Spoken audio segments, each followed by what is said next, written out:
Yamazaki, 12 years old. Yep. The original, the first Japanese whiskey. Yamazaki Distillery was opened in 1923. Yep. Following research that had been done in Scotland by a young Japanese scientist, chemist, called Masataka Taketsuru. And he came to Scotland in 1919 and worked in a number of, to learn. I mean, it was industrial espionage, as a matter of fact, but it was completely above board. Yep.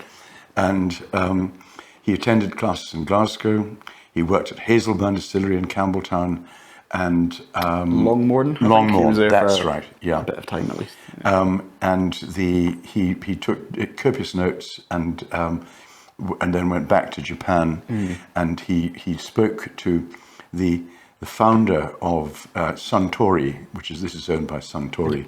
He was a fellow called Shinziro Tori, and effectively he designed Yamazaki Distillery to make Japanese whiskey very much in the style of Scotch malt. Yeah, I guess, how would you say, inspired by Scotch, but with their own take. The Japanese are very particular. They in regard to whiskey, they're looking for a harmonious. Harmony comes into all the marketing that they was a screw cap. And how disappointing! It's a better closure. It is a better closure than the stopper cork. Yeah. Japanese,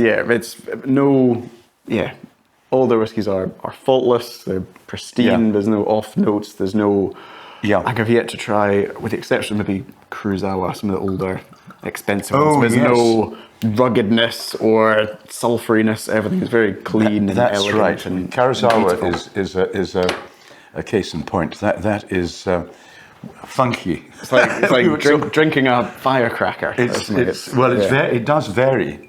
It does vary in Kurosawa, but anyway, we were looking at Yamazaki. Yes, yeah. So 12 years old, and the strength is 43%. Yes, yeah. I think the 12-year-old Yamazaki, has been around since the mid-1980s. Has it? As you say, it's been the staple Japanese single malt expression for quite a few years now.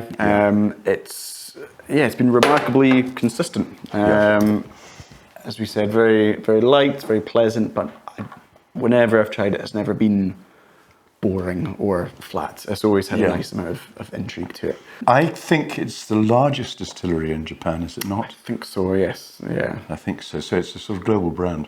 Right, we'll just warm it up a tiny bit in the hands. Yeah, the last few years, Yamazaki as a brand has really exploded. Bottles on the secondary market are now selling for thousands, often tens of thousands. Wow. I think they had a 55-year-old expression that sold for $500,000 recently. So it's, I think a lot of parallels have been drawn between Yamazaki and Macallan. Is that right? Japanese whiskey is obviously very fashionable, very. It is fashionable, and it's very often down to rarity. There's not enough to supply the demand. Yep. And you're right. It's gone crazy. The demand for Japanese whiskey. Yeah, no, we're lucky to get hands on a bottle. To be honest, I think so. Yeah. On the nose, is this classic Japanese single malt? What are you picking up? Well, think of it this way: if I was to give you that blind, would you guess it? And so it could be any of the leading, sort of Irish, Scotch, American, Canadian, Japanese. What would you guess it as Scotch? Yeah, a tricky question. I don't think I would. I think I'd probably plump for, American whiskies, bourbon and rye. It's very oaky. Irish whiskey for me is slightly oily. It's got a sort of perfumed note, a light floral, almost like carnations. There's a sort of floral top note, and then beneath that, and again, this may be my imagination, but I'm thinking I'm getting tropical fruits. It's very, tightly integrated. Yeah, are you picking up much European oak influence, or do we think this is purely American oak? And of course, subtle European oak. Well, or maybe some Mizunara Japanese oak potentially as well. That's a small amount, because it's very, very expensive. The Mizunara. I think they claim that it has got a proportion of spirit matured in Millennium.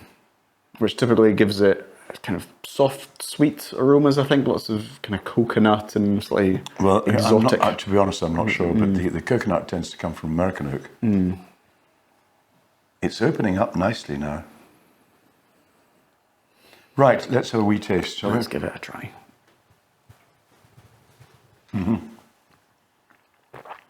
Fruity, medium length, a bit of spice in the back. Is it my imagination, or is there some chocolate in the aftertaste? Yeah, Milk chocolate, or maybe even white chocolate. Yeah, it's just very balanced, I think is the term I would use. It's not, I think it's pleasant, it's very, very nice. I think if somebody said, this is a single malt Scotch, how much would you pay for a bottle? I'd say like 60, 70 quid. But I think with it being Japanese, obviously there's a premium and it's, sells for 3 figures comfortably. It's a long time since I've bought a bottle of whiskey, of malt whiskey, that I've no idea what the prices are like. Yeah, I say Yamazaki is very, very fashionable. I think it's a cool brand to be seen to be drinking. I think they can afford to release kind of younger expressions, perhaps without an age statement, and they know that it'll still sell very, very well. Is this 12-year-old? Is this the sort of flagship? Do you think? Yes, yeah. So we've got a 12-year-old, also an 18-year-old, which, as you'd imagine, is much more expensive, much harder to get your hands on. 18 is a much bigger, heavier. I think there's a proportion of sherry casks in there as well. But 12 is a different animal completely for me. It's much more delicate. The spectrum of flavours you get with Japanese whiskey perhaps isn't as broad as Scotch. Scotch, you get obviously absolute extremes. But I think to say all Japanese whiskey tastes the same is completely incorrect. No, I agree. No off notes, nicely balanced. I'd say short to medium finish. Yep. Kind of lingers nicely without being too attention grabbing. But yeah, very pleasant, very well made, as you'd expect from Japanese whiskey. And yeah, one to revisit, I think. Yeah, great. It's lovely. Good.